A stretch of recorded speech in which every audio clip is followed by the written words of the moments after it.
What's up again mga kos, nandito naman tayo sa ating kusina, no? At magluluto tayo ngayon ng isang napakasarap na putay, mga kos, Ito ay adobo sa gata. Yan, minagbigay sa atin native na manok. Yan, minarinate ko na to kaninang umaga. Galing sa Tarlac, yan, sa Kapas Tarlac. Shout out sa iyo. Yan, Parin Paul, maraming salamat sa pagdala ng manok. Yan, adobo tayo sa gata at lalagyan natin ng papaya sa atin. Simple lang, luya, bawang sibuyas, siling berde. Pahingi tayo ng kawali ng mantika. May mantika na yan. Hindi ko na pinalitan at sayang. Ayan, sakto rin dyan.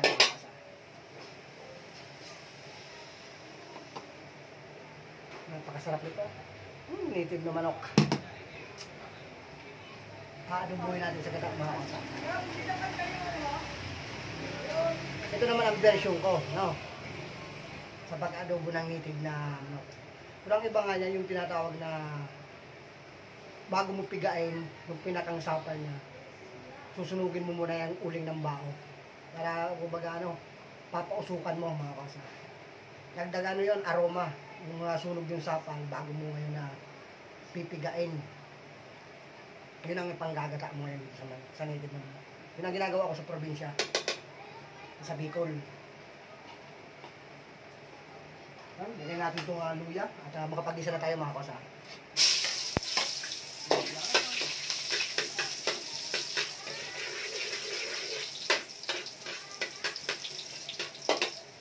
Bigyan natin itong bawang.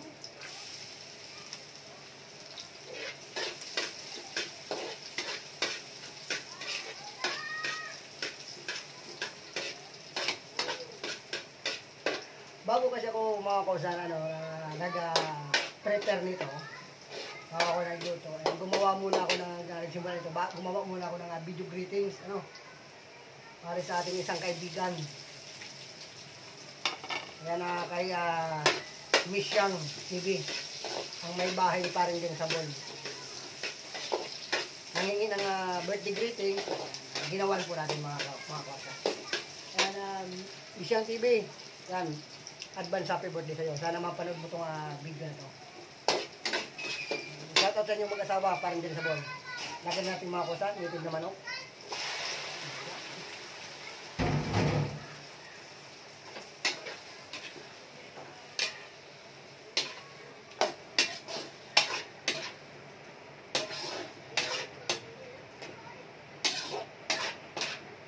Tutuyuin natin yan mga kusa, bago natin ilalagay yung gata. Ngayon, dahil ang papaya, medyo may katigasan, isama natin mga kausa.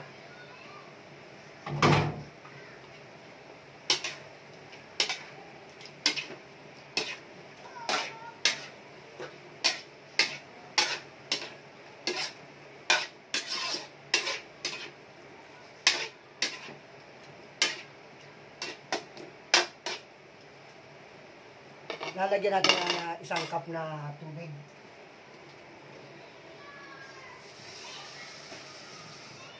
Para yun na magpapalambot sa kanya. Kasi magkakatas pa yan mga kosa. Ayan.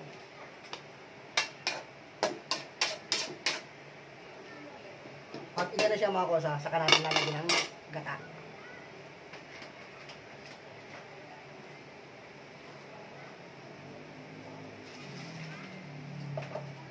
Lagyan natin ng pamintang buo. Ayan.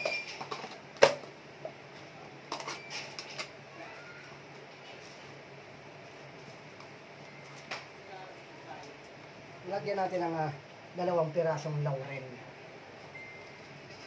3 na kumbaga. Ayan.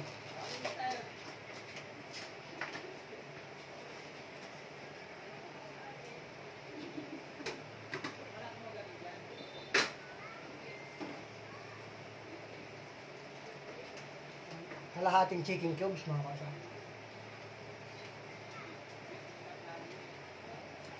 Ayan.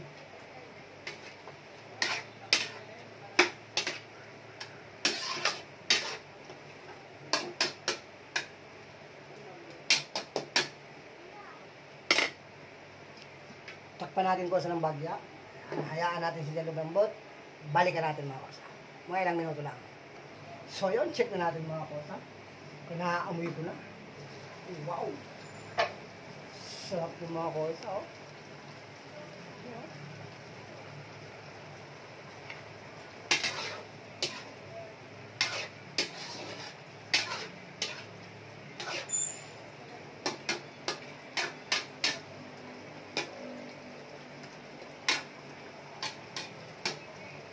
Tikman natin lasa para makapag-adjust tayo kung anong kulang.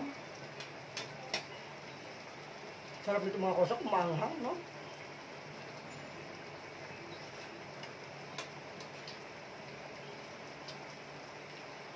Kulang sa konting alat, mga kosa. Konting alat lang ang kulang. Solusyon na natin yan.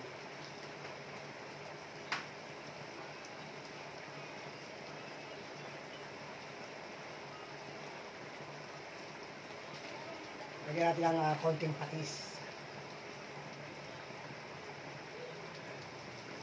Yan.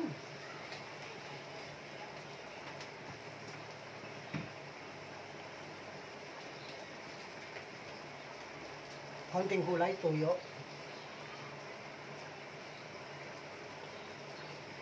Yan.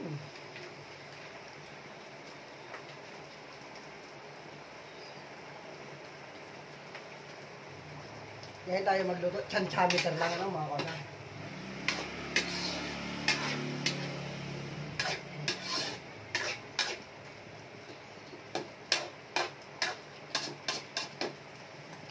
Pag iganyan, lagay natin ang gata, mga kosa.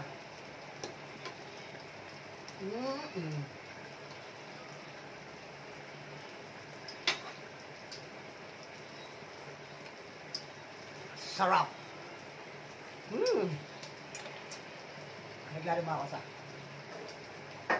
Takpan natin para lumambot pa. Balik ulit tayo maya maya. So ayun pala, bago makakalimutan, no?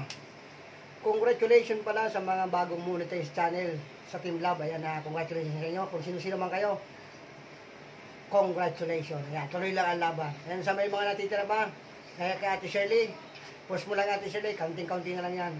Ako nga, baka gusto nyo ako i-play, di pa ako muni ha. Wala pa akong harang. Baka gusto nyo ako i-play. Kasambong, play mo ako. Ayan, check na natin ulit. Oh, yun. Yan. Malapit na siyang maiga mga kosa. Yan.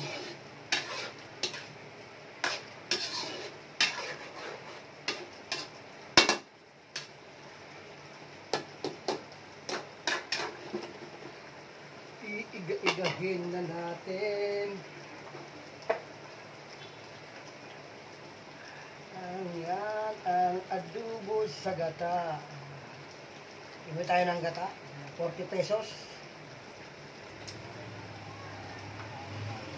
Yan ang ilalagay natin mga kosa.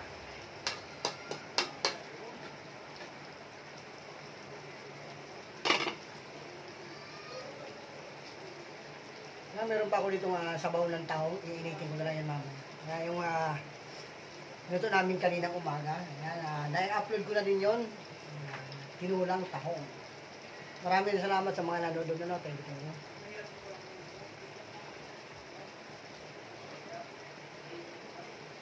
Ito lang naman ang mga luto ko. Ito ay patsambang luto. Ika na. Base sa aking nalalaman.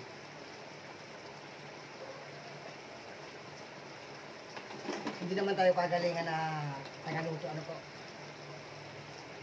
Kumbaga simple yung lutong bahay lang.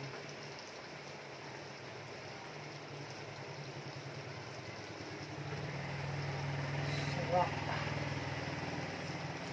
Iba talaga pag native yung manok mga kasa.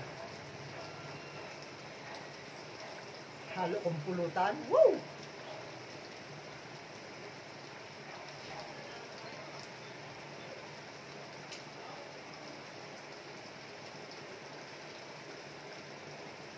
Maiga ka na at ilalagay ko na ang gata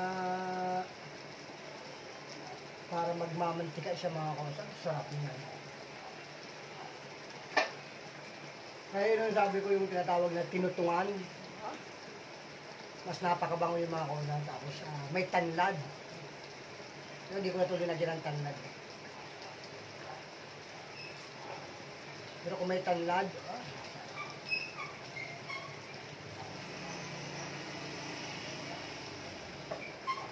kaya nyo dito mga kosa. Yun.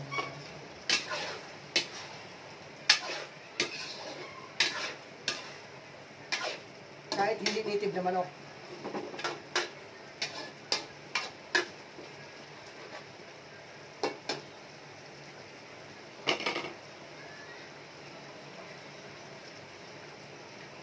Kaya baka may marinig kayo sa video na medyo maugong, yan yung exhaust fan ko katabi ng aking cellphone.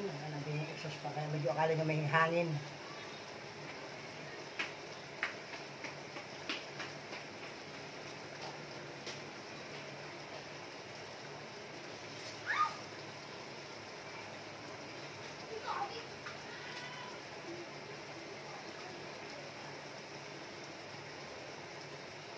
Ayan mga kosa, oh.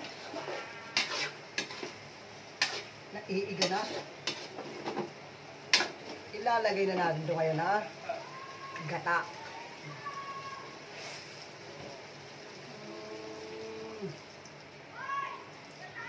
Lang.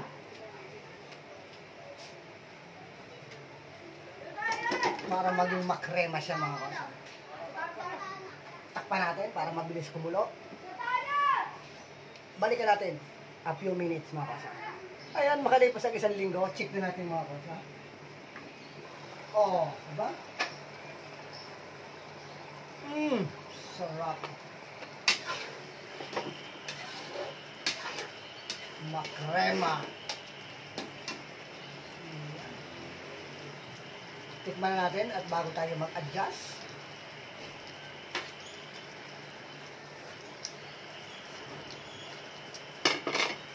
Wala na ako idadagdag. Okay na. Natutuyuin natin yan mga kosa.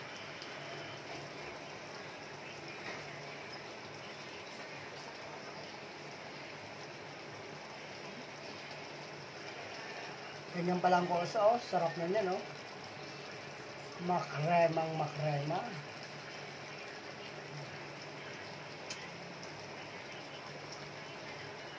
Mapaparami na ba ng kain ito ni kosa? Hahanap na ako sili sa kapitbahay, sili na muli. Piratan ko na lang yung sa ulam ko. Yummy, yummy mga kosa. Kaya na, Team Love, maraming salamat sa support at mga solid na naka-standby sa Team Love. Ayan na, cash out sa inyo lahat.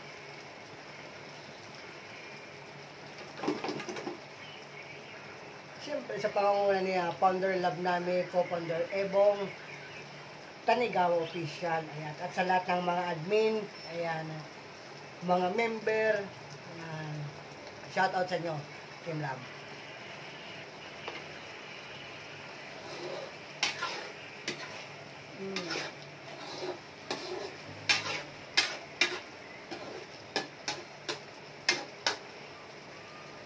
Yung ayaw naman sa amin, hindi namin pinipilit. Ano?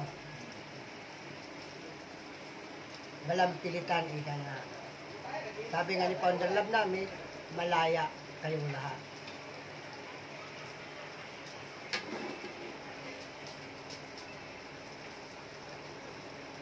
Ika nga ni Gismundo, sabi ni Gismundo. Sing sarap, pero di sing mahal.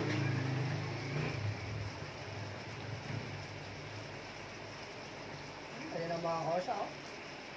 Unti-unti lang naiiga na siya.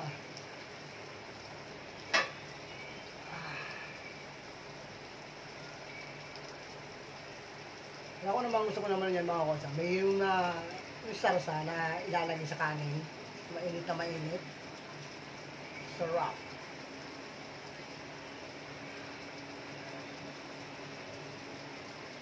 Naglalangis-langis na mga kosa.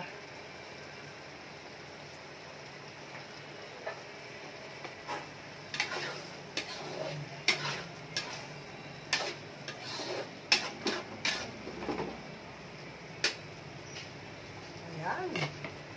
Syrup na syrup na. Ito ilalagay natin itong siling verde. Pag medyo paida na, yun ay dagdag amoy lang ba, bango. Baka kasi ito ang bango nito mga kosa. Nilagay mo sa adobo. Hindi lang yan linalagay sa sinigang.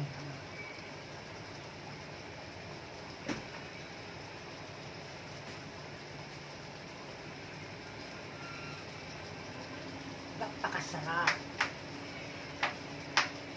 Hi, Nod. Basta ulam. Ito, adobo sa gata.